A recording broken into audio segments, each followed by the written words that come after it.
pedir, Pai, Tua palavra que será ministrada agora, que Tu venhas tocar e alcançar os nossos corações, Senhor, que verdadeiramente Tu venhas crescer nas nossas vidas, e que nós venhamos a diminuir na Tua presença. Nós queremos ser corrigidos, queremos ser orientados, queremos ser admoestados, mas também queremos ser animados pela Tua palavra, porque a Tua palavra, ela nos traz alegria e nos traz mantimento para o nosso espírito. Assim, Senhor, usa o Teu servo, pastor, que vai ministrar a Tua palavra, que ele seja um instrumento nas Tuas mãos e que os nossos corações estejam preparados e receptivos para que possa cair em uma terra boa e uma terra fértil, que o nosso coração seja esta terra fértil. Assim nós oramos e Te pedimos em nome de Jesus, amém. Mas, irmãos, eu quero rapidamente compartilhar aqui com a igreja a palavra do Senhor, que diz assim, a palavra de Deus. Depois disto, abra comigo aí a sua Bíblia em 2 Reis, capítulo 6, verso 24. Eu vou praticamente fazer a leitura da palavra de Deus. E dentro daquilo que for necessário, eu compartilho de uma maneira muito rápida, até resumida, alguma coisa, a fim de que também não tome muito, não extrapole muito o nosso horário. Mas, haja vista que cada testemunho aqui foi uma bênção, né? Eu diria aos irmãos que se nós não fôssemos ministrados por esta palavra nesta noite, né, nós já fomos muito abençoados, muito edificados por cada um dos testemunhos que os irmãos deram, né? Mas diz assim a palavra do Senhor. Depois disto, Ben-Hadad, rei da Síria, ajuntou todo o seu exército, foi e sitiou a cidade de Samaria. Irmãos, quando um rei, ele sitia uma cidade, né, é com o propósito de manter aquela cidade refém. Ora, uma cidade sitiada significa dizer que ninguém pode entrar, ninguém pode sair. E diz assim a palavra do Senhor: houve grande fome em Samaria, eis que a sitiaram a ponto de se vender a cabeça de um jumento por 80 moedas de prata, e um pouco de esterco de pomba por 5 moedas de prata, né? Então vejam, na verdade ali, aquela cidade ela estava sitiada, e o povo estava sendo levado a consumir tudo que pudesse existir de gênero alimentício naquela cidade ali. E diz a palavra de Deus que houve uma tão grande fome ali, ao ponto de se vender a cabeça de um jumento. Segundo a palavra de Deus, no livro de Levítico, no capítulo 11, né, o jumento, de acordo com a gastronomia caché, a gastronomia judaica, né, o jumento, ele é um animal que o judeu, à luz da palavra de Deus, ele não consome, né? Porque a gastronomia caché significa próprio para o consumo, ou algo saudável, ou algo puro, ou algo apropriado, né? Então, é assim que funciona a gastronomia caché, a gastronomia do judaísmo, né? E diz a palavra de Deus, ao ponto de se vender a cabeça de um jumento por 80 moedas de prata. Vejam, irmãos, na verdade, é isso que nós precisamos compreender no momento, no ciclo que nós estivermos vivendo, for um momento de crise. O que é que eu posso e devo fazer no momento de crise e o que é que eu não devo fazer no momento de crise? No momento de crise, nós não podemos deixar com que os valores da palavra de Deus, os princípios da palavra de Deus, aquilo que nos estabelece Deus, eles sejam quebrados. Aqui nós podemos ver, o povo aqui, diz a palavra de Deus, que se havia uma proposta de se vender a cabeça de um jumento, significa dizer que também existia o comprador. Portanto, no momento de crise aqui, nós estamos vendo um povo quebrando um princípio da palavra de Deus. Portanto, irmãos, no momento da crise, né, aquilo que é princípio da palavra de Deus, continua sendo princípio da palavra de Deus. Aquilo que é para ser cumprido com relação à palavra de Deus e à vontade de Deus, continua sendo princípio e vontade da palavra de Deus. Não importa o grau de dimensão da crise que nós possamos estar vivendo, mas nós não podemos ceder ao momento da crise. Tem um provérbio popular que diz assim, né? O momento é que faz o ladrão. Ou seja, alguém está vivendo um momento de crise tão grande que ele acha que daquela forma ele vai resolver o problema dele, tá? Mas, e diz aqui a palavra de Deus, e um pouco de esterco de pomba por 5 moedas de prata. Ora, vamos compreender o seguinte, né? Na verdade, a cultura de então tomava por base, né, daquilo que está barato e daquilo que está mais caro, 60. Ou seja, quando se diz que uma cabeça de jumento era vendida por 80 moedas de prata, significa dizer que estava caro. Irmãos, José, ele foi vendido por quanto? Por 20 ciclos de prata, né? Ou seja, um valor extremamente insignificante, uma inversão de valores. Por quê, irmãos? Porque os irmãos de José estavam vivendo uma crise pessoal, uma crise de relacionamento. Eles estavam sendo tomados por uma crise de inveja também. Então, não deixemos nós com que no ciclo da crise, nós não deixemos desvirtuar por qualquer que seja o momento, né? E Jesus foi vendido por quantas moedas? Por 30 moedas de prata, por 30 ciclos. Significa dizer, irmãos, que José e Jesus valiam bem menos do que uma cabeça de jumento, irmãos. Ou seja, uma inversão de valores. Por quê? Porque se há alguma coisa que tem poder no sentido de fazer uma inversão de valores, são os momentos de crise. Quantas as pessoas, missionária, quantas as pessoas, igreja, né, no momento da crise, elas se deixam levar por momentos de inversão de valores. E diz a palavra de Deus aqui, quando o rei de Israel vinha passando, andando sobre a muralha, uma mulher gritou, ajude-me, ó rei, meu senhor. Ele respondeu, se o Senhor Deus não ajudar você, como poderia eu ajudá-la?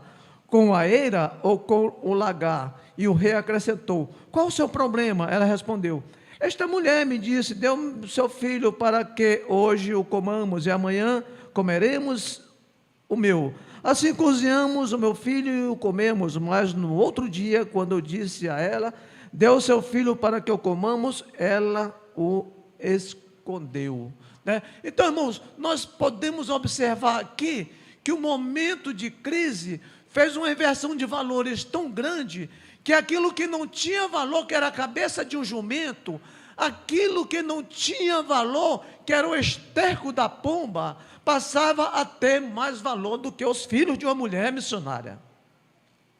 Por quê? Porque no momento da crise, as pessoas se deixaram levar por uma inversão de valores. Aquilo que, num contexto normal que nós estamos vivendo, certamente que nós não faríamos. Certamente que o povo não iria consumir a cabeça do jumento. Certamente que a pessoa não iria pegar o esterco da pomba, que na verdade eles pegavam o esterco da pomba, eles faziam um trabalho de processamento e transformavam isso em farinha para poder consumir, né? Mas num contexto normal, eles não fariam isso, mas levados pela crise, eles tiveram que mudar a sua maneira de agir, a sua maneira de pensar. E essas mulheres aqui, no momento da crise, elas foram tomadas pelo sentimento de canibalismo, né? Vejam, qual a pessoa, qual a mãe, que num contexto normal, num ciclo normal da vida, ela pegaria o seu filho, né, e cozeria para depois consumi-lo? Nenhuma. Mas era momento de crise. Eu não sei de que forma, de que maneira você tem convivido com a sua crise existencial, a sua crise emocional, a sua crise financeira, a sua crise profissional, a sua crise conjugal, a sua crise familiar. Eu não sei, né? Mas diz aqui a palavra de Deus: ao ouvir as palavras da mulher, o rei rasgou as suas roupas. Como ele estava andando sobre a muralha, o povo olhou e viu que por baixo, sobre a pele, o rei estava usando pano de saco. Então o rei disse: que Deus me castigue, se até o final do dia Eliseu, filho de Safate, ainda estiver com a cabeça sobre os ombros. Irmãos, se há alguma coisa que nesse momento, nesse contexto de crise, o rei não poderia pensar em matar, era o profeta. Porque se alguém que poderia mudar a história daquela cidade, era o profeta através de uma palavra profética de Deus para aquela cidade. Mas, irmãos, quantas das vezes as coisas não estão bem conosco? Quantas das vezes as coisas não estão bem com você? E às vezes, nós, na verdade, acabamos rompendo. O que o rei faz aqui é romper. Ou seja, eu quero exterminar, eu quero tirar do círculo do convívio esse profeta aí, né? Ou seja, ele queria dar fim à história de restauração de uma cidade. Na verdade, o rei, ele fica indignado, ele busca transferir para o profeta aquilo que não era culpa do profeta. E às vezes, irmãos, acontece assim conosco se nós não tivermos cuidado. No momento da nossa crise, é muito comum eu dizer assim: eu estou em crise porque a missionária não ora por mim. Eu estou em crise porque o pastor Everlando não ora por mim. Eu estou vivendo esta crise aqui porque o círculo de oração não ora por mim, missionária. Eu não canto bem porque ninguém me ensinou. Você está entendendo, irmãos? Ou seja, é muito comum, é muito fácil eu pegar, responsabilizar alguém pela minha crise, pela crise que eu estou vivendo. Uma crise muitas das vezes que eu mesmo a construí. E a palavra de Deus diz assim: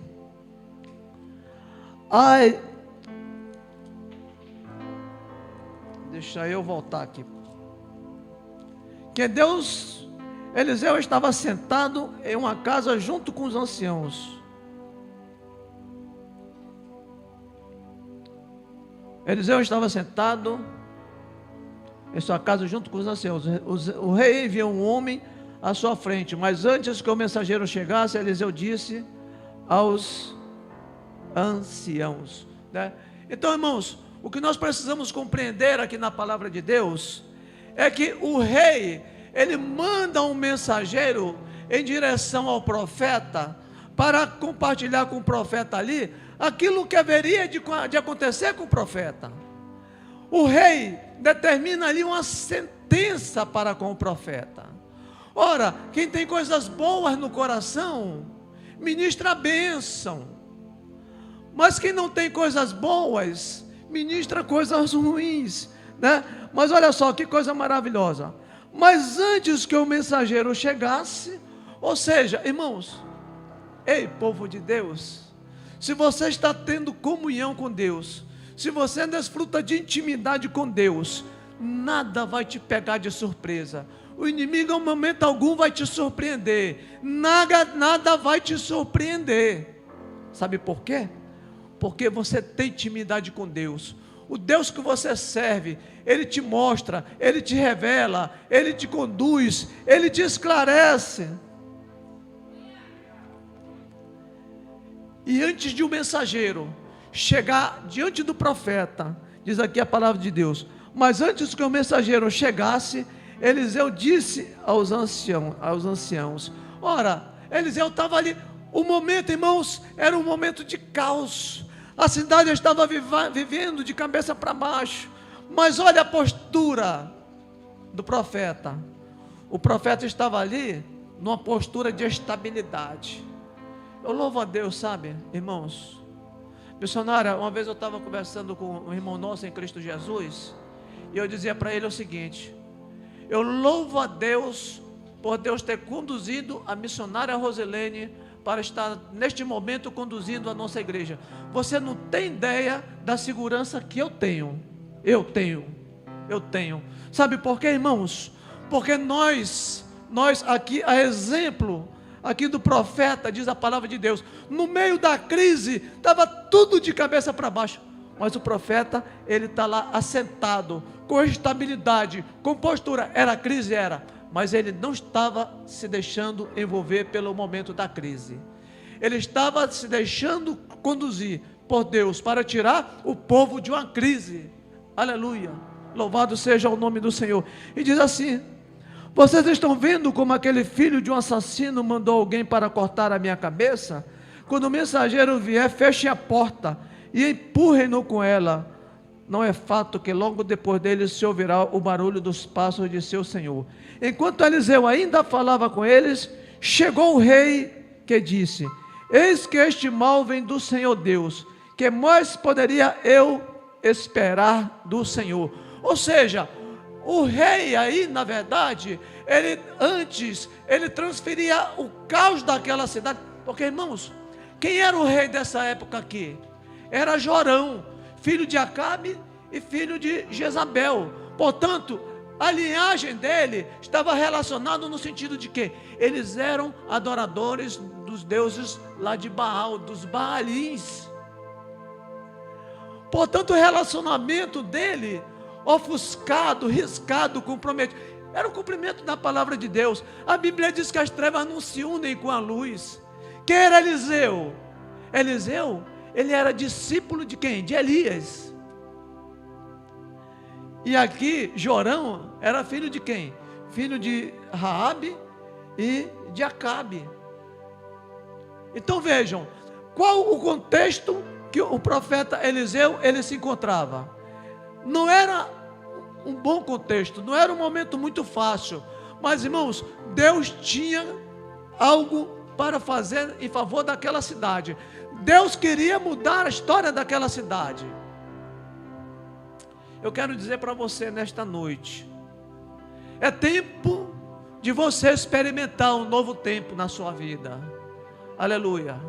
Eu não sei qual é a tua crise, mas é um tempo de você experimentar um novo tempo na sua vida. E diz aqui a palavra do Senhor: eis que este mal vem do Senhor Deus, que mais poderia eu esperar? Antes de o rei ter acesso, antes de o mensageiro ter acesso à casa do profeta, então diz assim o profeta: ouçam a palavra do Senhor, assim diz o Senhor. Irmão, lá na tua casa, né, a palavra que determina não é a palavra de outra pessoa, senão a palavra de Deus. Assim diz o Senhor. Ouçam a palavra do Senhor. Determina, irmão, lá na tua casa, determina no teu local de trabalho, determina na tua faculdade, determina, assim diz o Senhor. Aleluia. Não deixa com que o inimigo determine nada dentro da tua casa, não.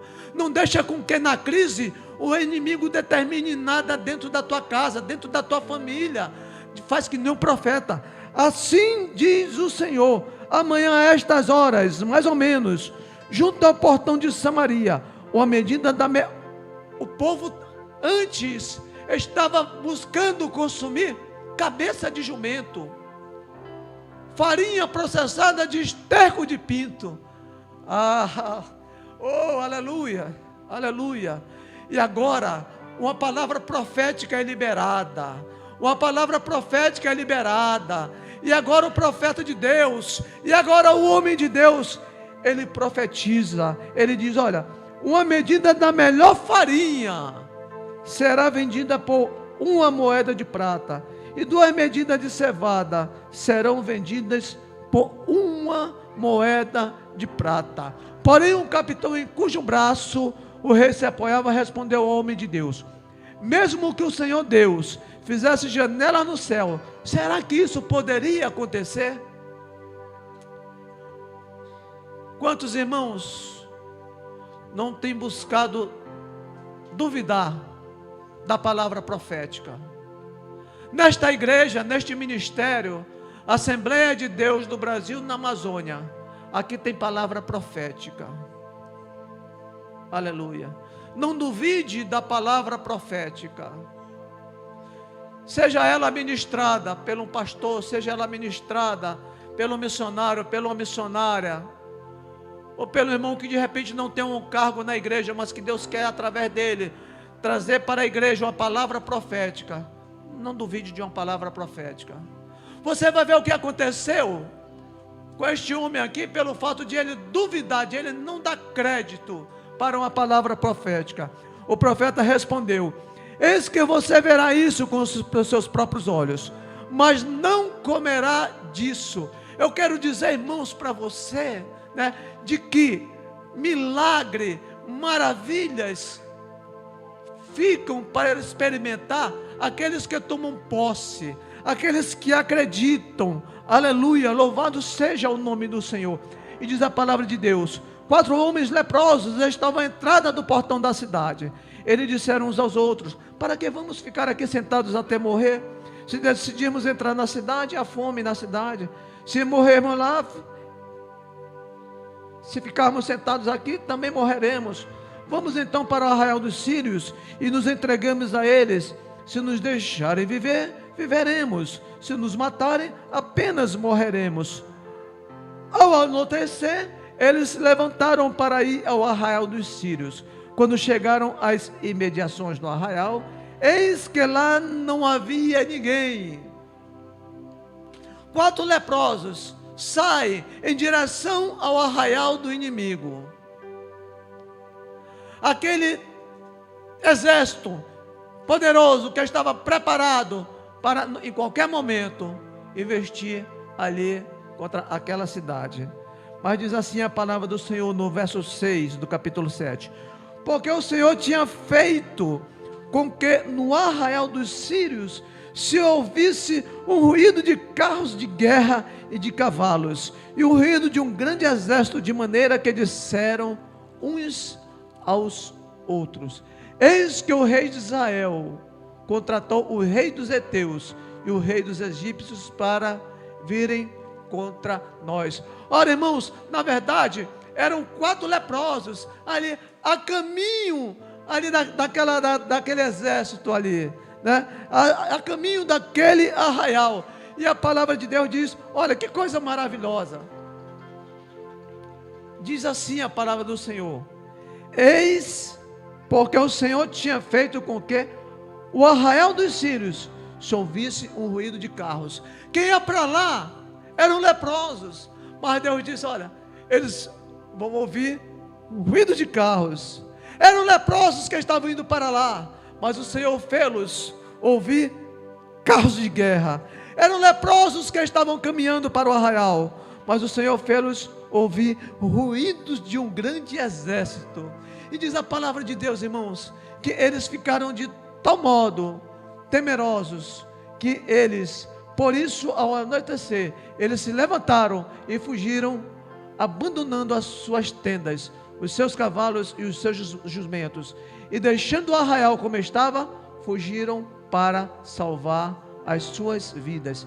Assim, quando aqueles leprosos chegaram às imediações do arraial, entraram numa tenda, comeram, beberam, depois levaram dali prata, ouro e roupas.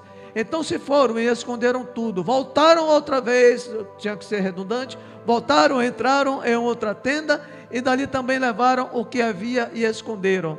Então disse uns aos outros: não é certo o que estamos fazendo, este dia é um dia de boas novas. Ou seja, irmãos, aqueles leprosos ali, eles são levados a compartilhar um sentimento de contentamento.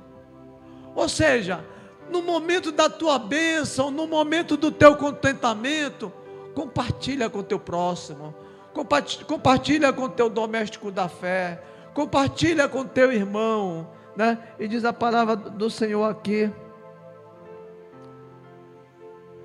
Se esperarmos até a luz da manhã, seremos tidos por culpados. Vamos agora mesmo anunciar isto no Palácio Real.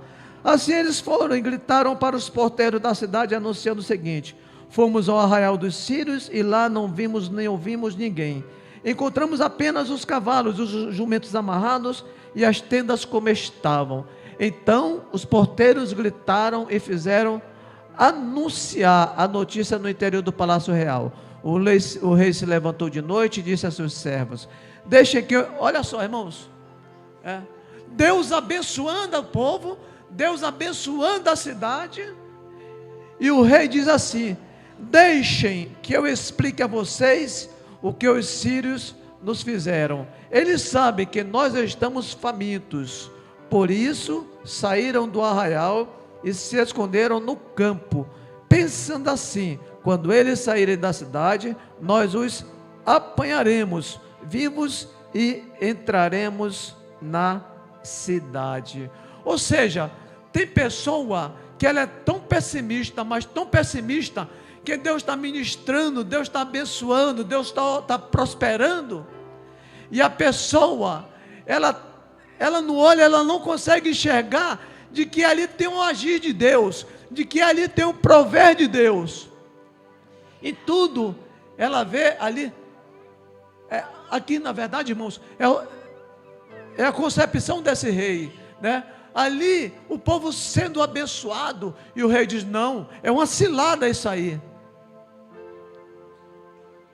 Portanto, irmãos, no momento que Deus estiver te abençoando, no momento que Deus estiver abençoando a tua igreja, veja pela ótica de Deus, que é Deus que está ministrando, é Deus que está abençoando. Mas tem pessoas tão pessimistas que Deus está abençoando e ela não crê que é Deus que está abençoando, né? Tem pessoas que tão pessimistas que elas pregam mais sobre Satanás, elas pregam mais sobre o inferno do que sobre Jesus e sobre o céu, missionária, né?